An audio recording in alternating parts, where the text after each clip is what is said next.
So welcome to another video in our series, Financial Dream Building. And today we're talking about avoiding debts for the holiday. And if you're new to this channel, just please remember to subscribe and turn on your notification bell so you can be the first to be notified of our new upload. Glen is here with me today, and Glen is a financial advisor as well as an infinite banking practitioner. And he provides his expertise around the topic of insurance and financial education. Just remember, just to check out our playlist on Financial Dream Building to find out more about what we have been discussing so far. Welcome, Glen. Thank you, Genese. Great to be back with you. Yes, and although I find that spending, it often increases around the holiday. It's a really fun time during the year. But what I've found, Glen, is that budgeting becomes difficult to manage, especially around our personal finances year round. It can be a year round challenge. So, what do you have to say on that, Glen? You know what, Genese, I agree with you. You're right. It's tough at the best of times for most people, but at this time of year, it seems to be the toughest, right? It's one of those things where we want to get this gift for this person because we want to show them how much we love them. And we invariably sometimes think the cost of the gift or the type of gift, which generally is a higher cost, is going to show even more how much you care about that person, right? And we get caught up in that sometimes. And what happens is we go a little bit more because we think, okay, it's only an extra 20 bucks for this one, or an extra 30 bucks. And then before you know it, you spend an extra $1,000 or a couple $1,000 you had not planned on or prepared for. So it can really get out of hand, right? And then we end up having this whole Christmas euphoria because you got them exactly what you wanted to.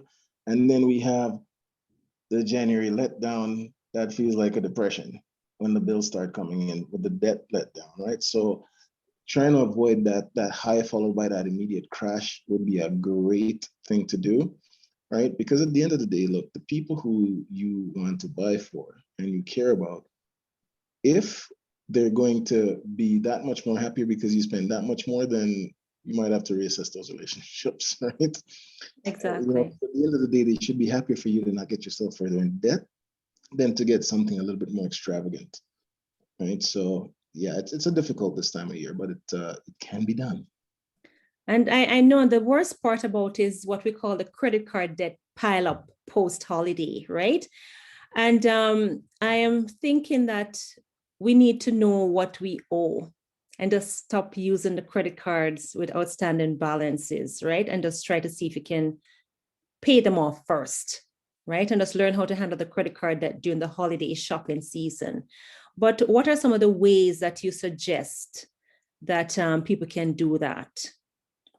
It's funny. I think about 10 years ago, one of the suggestions we had was put it in a plastic container or something, or tin, or sorry, a can, fill it with water and put it in your freezer, right? And freeze it so you don't spend it, because you don't want to call and cancel it, because access to credit does help your overall credit score, right? So if you start canceling everything, not only do you not have a credit card, but you don't have access to credit, right? So you can damage your score.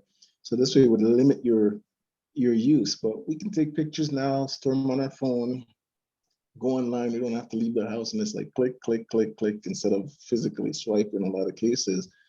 And yeah, I'd say it's become more dangerous these days. Because it's so much more easier to just keep running up that balance, right? So we have to be very, very mindful, because like I said, the more we get into euphoria, then the more we get into the letdown. It's kind of like a drug, right?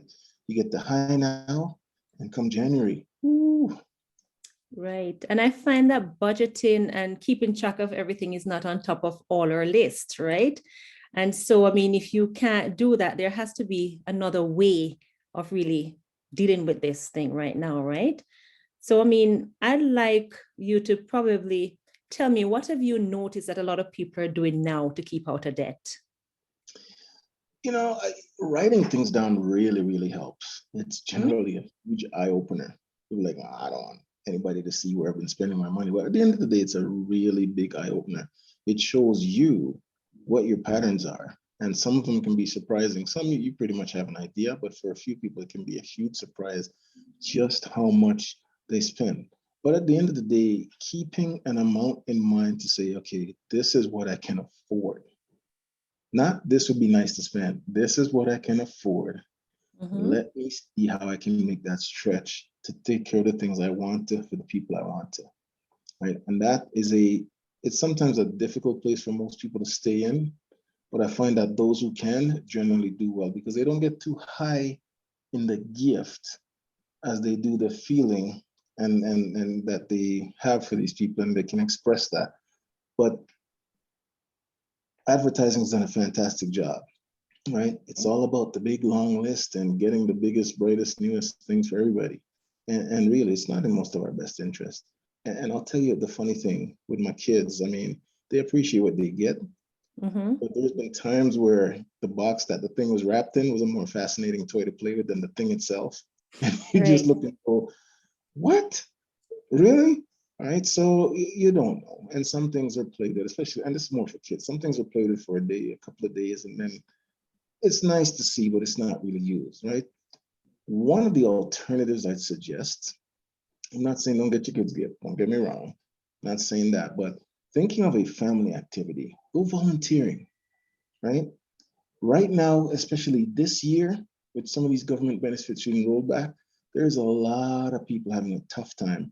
They're not necessarily going to come out and say it, but I tell you what, you visit a food bank and you see how low supplies are, you realize, you know what, if I go and buy a bunch of food, chat with a food bank, chat with some of these charities to find out what are you low on?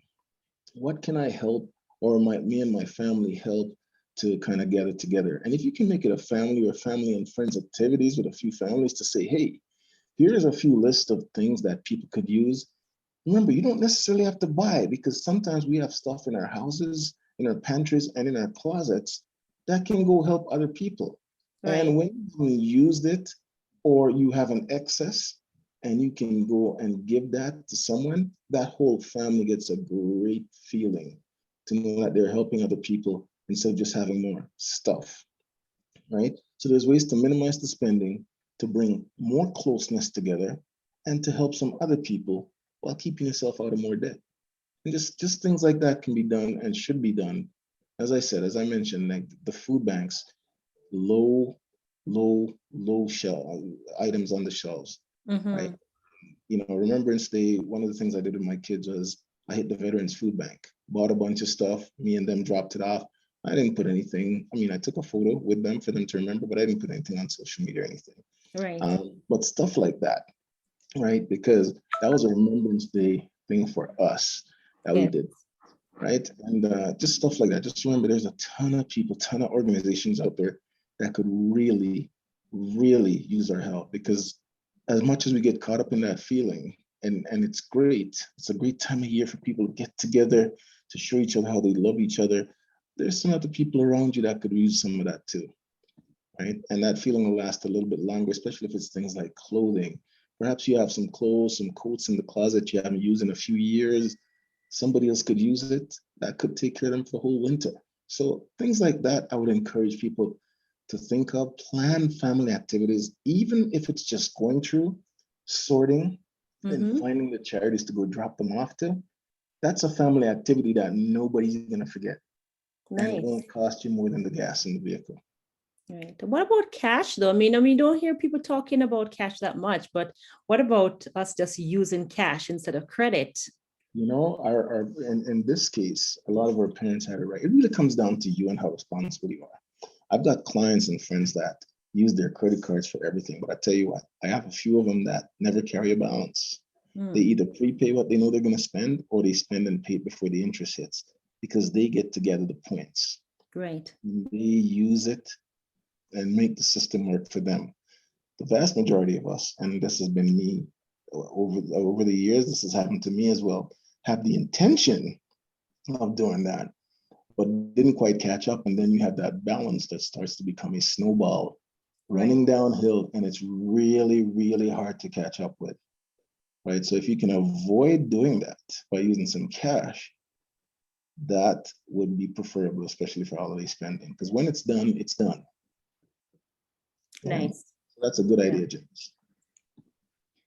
And you know, like it still comes back down to budgeting, right? Just having a budget instead of just spending, which is, as I say, I mean, it's not really on the top of our list a lot of times. When we think of priority and all the things that we have, life gets so busy, it's not that. But we want to discuss a little bit about how are they going to stay afloat, and I know a lot of talk these days has been around mindset. Everything has to do with our mindset. And this comes back to a mindset shift, I believe. I think it's sometimes with the Christmas season, people find that they need to spend money that they don't have just to prove to someone else that they care, and I just think it's time for us to understand that it's time for us to take care of ourselves, learn how to take care of ourselves first before we can take care of anyone else. I mean, if it means that you're going to put yourself in a pain at the end just to prove that you want to show that you care for someone, it's something that we have to rethink. And that's where my mindset shift, when I'm talking about mindset shift, that's what I'm talking about in that case, right? Because sometimes we're guilty of doing that. So I don't know, what's your comment on that? It's about setting expectations. It really is. Things can get out of hand quickly. As I said, the advertisers on TV and on the internet have gotten really good.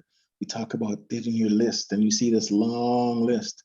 We talk about you're seeing these new cars. And again, nothing's wrong with that if you can afford it. If you can buy it and be done with it, great for you. The recipient's going to be very, very happy. However, that's not most people's cases, right? I tell you what, going back to the cash, you want to talk about budgeting? Cash is a great budgeting tool. It's an automatic budgeting tool because when it's done, right? So if you didn't get it in there, that's it, right?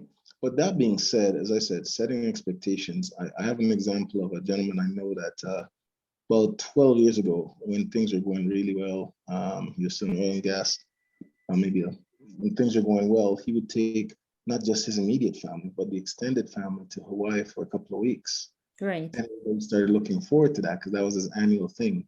Wonderful gift for your family, right? But when things got tight, when he got laid off, he wasn't honest with them. He didn't sit them down and say, you know what, guys, I can't afford this anymore. And people were talking through the year, we're looking forward to it, we can't wait to go.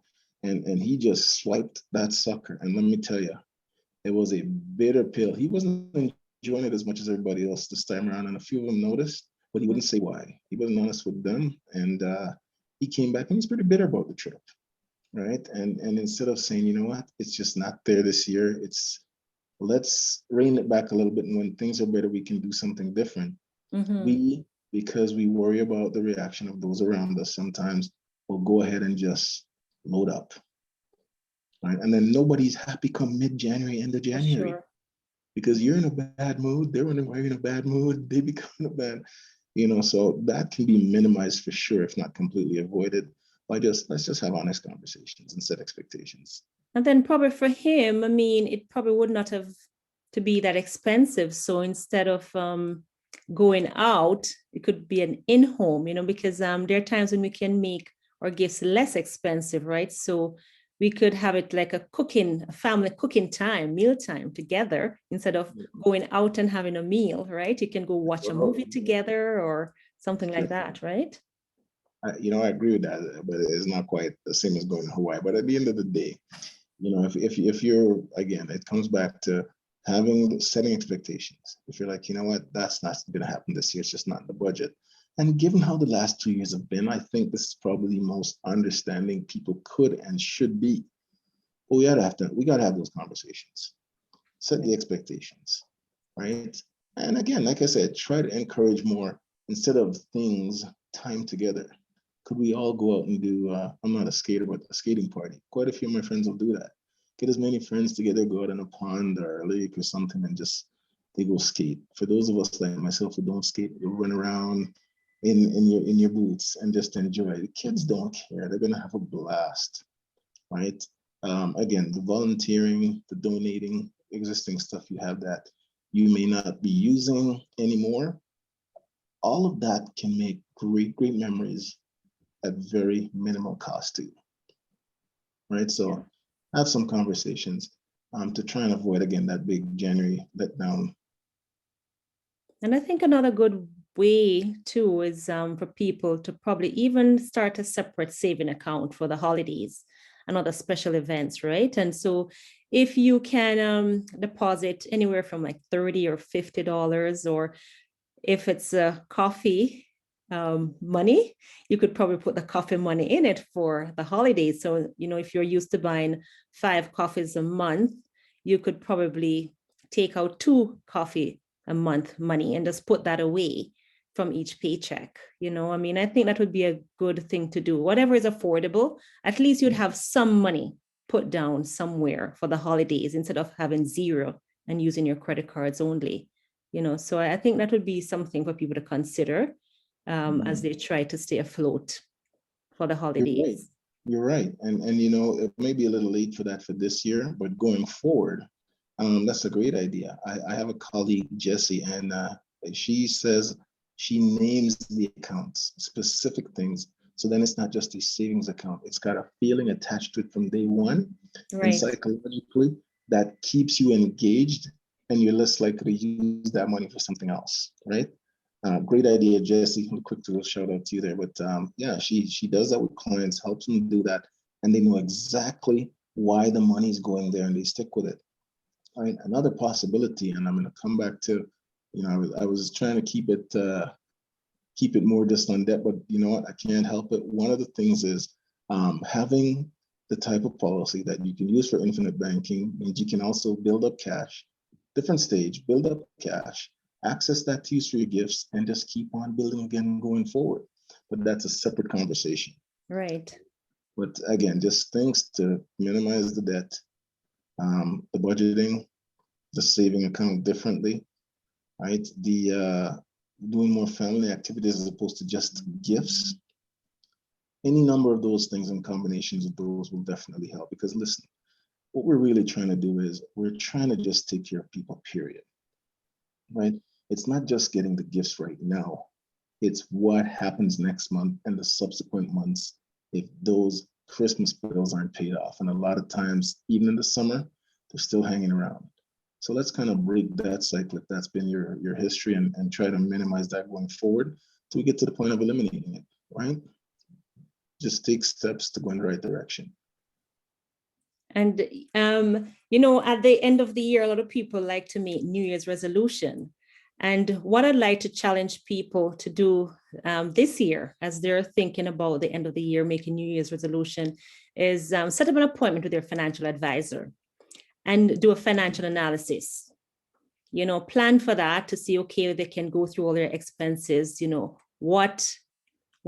at their debts, look what they owe and how they can save, how they can actually pay down those debts and start saving and planning for a future.